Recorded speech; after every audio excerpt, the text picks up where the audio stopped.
All over the Jewish settlements of Gush Katif in the Gaza Strip, settlers are blocking the army from entering. Physical barriers can be removed with relative ease, but the settlers know that if the troops injure children, students and rabbis, the pullout will lose its fragile public support. At the main settlement of Nevet Kalim, settlers have formed a human shield behind the gate. The tactical police unit starts cutting another way in, but their presence is escalating the tension. The settlers complain that their uniforms remind them of Hitler's black-clad SS stormtroopers. Gershon's keen to defuse the confrontation, but overall commander Dan Harel doesn't want the settlers to be dictating terms. מכיוון שמכל הכיוונים עולות טענות על השחור, אין לנו בעיה הלילה להחליף להם לכולם. יש לי בעיה, אני רוצה שיהיה שחור. בסדר, שיפסיקו לעבוד לנו על המצפון. גרשון, ברצינות, נו, כבר מגיעים. לא, אין לי בעיה בכלל עם המצפון, לא זאת השאלה. השאלה היא גנב, עזרים סוסים. גרשון, הכל מציק להם. אתה יודע מה החברה שלך באה לשכנע אותי? שאני אוציא את שאנחנו לא יכולים לעשות. Gershon knows many of the settler leaders personally. He doesn't want to use force unless there's no other option. So he compromises. He'll withdraw the black uniformed troops if the settlers open the gates.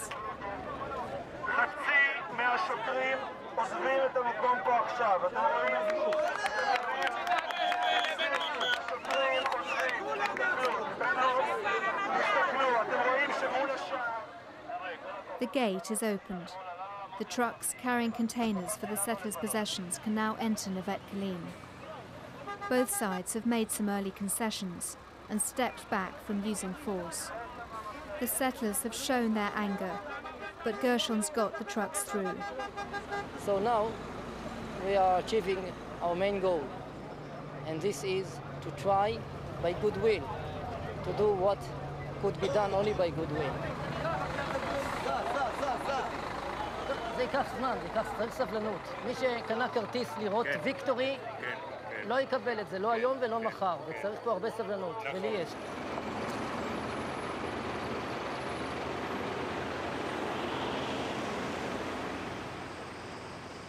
The army is now inside the settlement, but many settlers are still praying for a miracle. Rabbi Leifshitz and his wife have lived in Gaza for 12 years. They have 7 children. They are putting their faith, quite literally, in divine intervention. תשמעו, יש משפחות, כמו שאתם ראיתם, שכבר ארזו את הכל, את כל הבית, את כל פירקו, לא יודע מה, אפילו מנורות וזה, פירקו, ויש כאלה שעברו דירה ויש לו. אנחנו החלטנו שאנחנו במסירות נפש עד הסוף, בשביל ארץ ישראל, כי מאמינים גם שנס יכול לבוא עד הסוף, ולכן אנחנו לא עושים כלום. ככה החלטנו, אבל... מי שעבר דירה על מה נתפלל? שלא יפנו שלא יפנו את גוש קטיף. את גוש קטיף. מה עוד נתפלל? מתי הוא שולח היום מחר? שיבוא המשיח. אחד. אתה חונן לאדם דעת ומלמד לאנוש בינה. Throughout Gush Katif, the settlers gather to pray. This small community of fortified settlements exists amidst Gaza's 1.3 million Palestinians. For 30 years, they've been subsidized by the government and protected by the army from Palestinian attacks. In recent years, following what we call the first intifada and then the last 4 or 5 years of conflict, it became much harder for those people to live there. A lot of mortar shells, snipers, many terror attacks invading into those settlements, killing people in their homes. For the Palestinians, the settlers are squatters on stolen land. The settlers believe they've created a flourishing community out of the desert, an achievement that's about to be destroyed. יש כאן אנשים לא יודעים מה זה גוש קטיף. אנחנו חושבים שזה כמה קרוונים עם איזה דשא ליד. גוש קטיף זה דבר ענק, זה זה כסף עצום שהולך לטמיון. ויש כאלה מפעלים עוד מאות ומאות פה. רק את המשתלה פה, זה 30 מיליון דולר שהולכים לעקור כאן. זה הרס עצום, עצום. כל מי שישתף פעולה, אם זה פוליטיקאים, אם זה אנשי צבא, כל מי שישתף פעולה במעשה הזה, לא יהיה לו חיים אחרי זה. לא יהיה לו חיים, הוא גמר עם החיים שלו. As long as the Israeli government wanted them or agreed that they'll be there, they could sustain. Once the Israeli government had taken a decision to evacuate them, they tried to change this decision, but it was clear to all of us that if they can't change the decision in a democratic way, they will have to leave.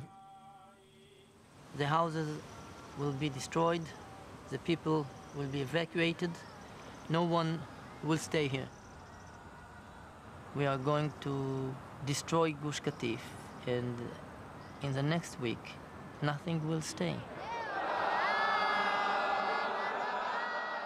The settlers have been offered compensation for the value of their houses and new homes within Israel's legal borders, but 60% refused. Of those that remain to confront the army, many are armed. Others have threatened suicide. The settlers cannot stop 20,000 troops. The question is how traumatic they'll make the mission, for themselves and for the whole of Israel. They are sitting on the railway track, and the engine with all speed is running, and there is no time already to stop the train.